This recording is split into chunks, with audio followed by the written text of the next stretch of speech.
Assalamualaikum warahmatullahi wabarakatuh. Pertama-tama, perkenalkan nama saya Muhammad Fadil Aulia dari kelas TI FRV 19A, Sekolah Tinggi Teknologi Bandung. Tugas ini hanya untuk memenuhi persyaratan mata kuliah Orkom. Lanjut. Nah, di sini ada peranan penting perangkat lunak untuk sistem komputer. Yang pertama itu sebagai kernel, yaitu sebuah program yang berjalan secara terus-menerus atau running sejak komputer dijalankan hingga dimatikan. Karena itu, kernel ini menjadi program inti dari sistem operasi komputer. Yang kedua, ada sebagai guardian, yaitu menyediakan kontrol akses yang melindungi file dan memberikan pengawasan kepada proses pembacaan, penulisan, atau eksekusi data dan program. Yang ketiga, ada sebagai gatekeeper. Gatekeeper ini memiliki peranan sama seperti penjaga gawang dalam permainan sepak bola, yaitu sama-sama menjaga dan mengendalikan permainan. Dalam sistem komputer, hal ini memiliki peran untuk mengendalikan siapa saja yang berhak masuk atau login ke dalam sistem dan mengawasi tindakan apa saja yang dapat mereka kerjakan ketika telah masuk ke dalam sistem. Yang keempat, sebagai optimizer, mengefisienkan perangkat keras komputer sehingga nyaman untuk dioperasikan oleh pengguna, penjadwalan input oleh pengguna, pengaksesan basis data, proses komunikasi, dan pengeluaran output untuk meningkatkan kegunaan. Yang kelima, sebagai koordinator, menyediakan fasilitas sehingga aktivitas yang kompleks dapat diatur untuk dikerjakan dalam urutan yang telah disusun sebelumnya. Lanjut ke poin kedua, yaitu evolusi perangkat lunak. Yang pertama ada era pioner, adalah sambungan-sambungan kabel ke dalam komputer. Cara lain dalam mengakses komputer adalah menggunakan punched card, yaitu kartu yang dilubangi, contoh ENIC.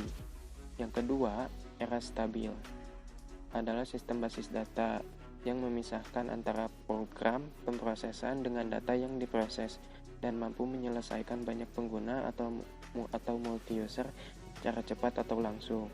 Yang ketiga, ada era mikro, otomisasi mengarah ke suatu jenis kecerdasan buatan. Nah, yang keempat, ada era modern, yaitu tingkat kecerdasan semakin meningkat, mulai bisa mengenal suara dan gambar, contoh telepon, TV, dan AC. Baik, lanjut ke poin ketiga, yaitu bahasa pemrograman perangkat lunak. Yang pertama, bahasa pemrograman tingkat rendah atau low level language, merupakan bahasa pemrograman generasi pertama. Bahasa pemrograman jenis ini sangat sulit dimengerti karena instruksinya menggunakan bahasa mesin.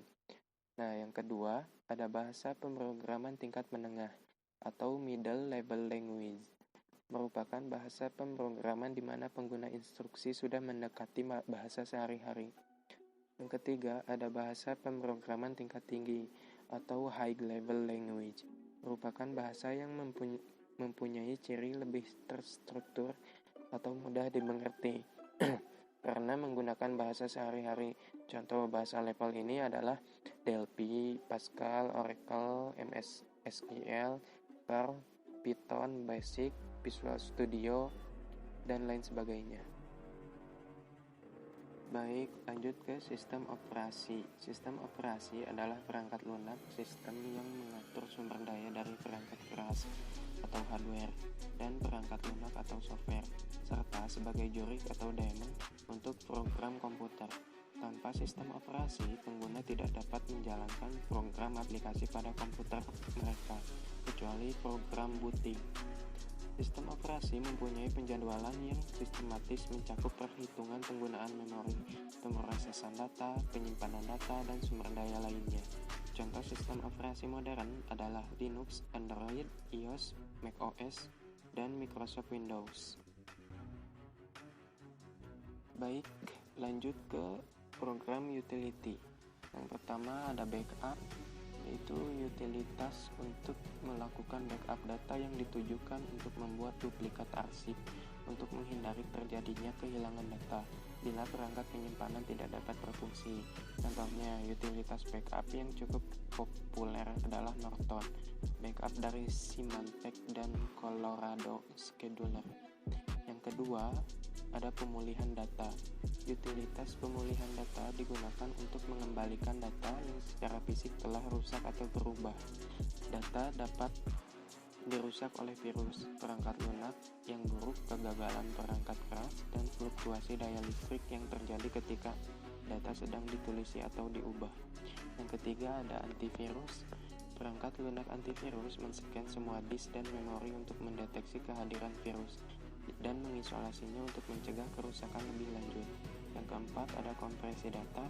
Utilitas kompresi berfungsi untuk memperkecil ukuran sebuah dokumen sehingga dapat menghemat pemanfaatan ruang penyimpanan serta mempermudah pendistribusian.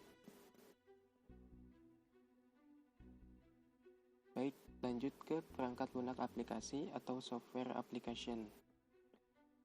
Ini merupakan suatu subkelas perangkat lunak komputer yang memanfaatkan kemampuan komputer langsung untuk melaksanakan sebuah tugas yang diinstruksikan pengguna.